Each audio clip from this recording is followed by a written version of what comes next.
खावत है रासरी, चाउर हो गए 5 साल भर फिर। गोरी खावत है रासरी, चाउर हो गए 5 साल भर फिर। बड़ गोठियावत रे, हाँ गली गली में छेरावत रे।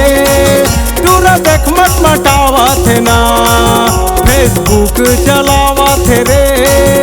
ऐसी देख छुछुआवत ना।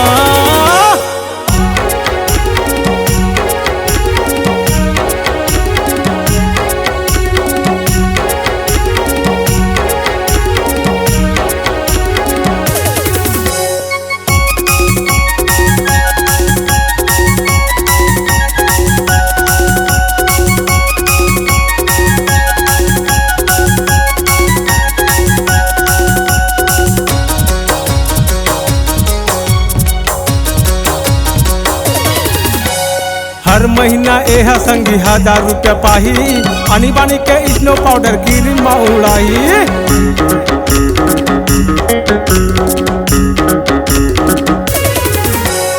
हर महीना एह संगी 1000 रुपया पाही, आनी बानी के स्नो पाउडर क्रीम उड़ाही।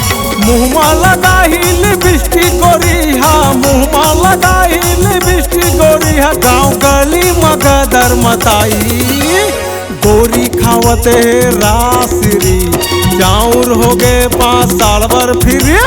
गोरी खावत है रासरी, चाउर हो गए 5 साल भर फिर।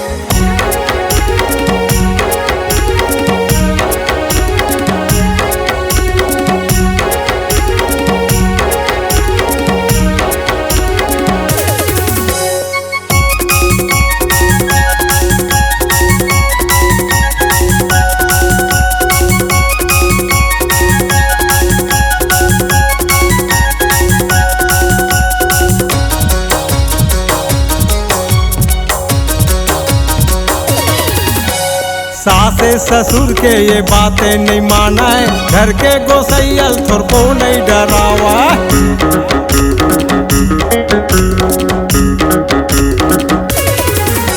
सासे ससुर के ये बातें नहीं माना है, घर के गोसैयल थोर को नहीं डरावा।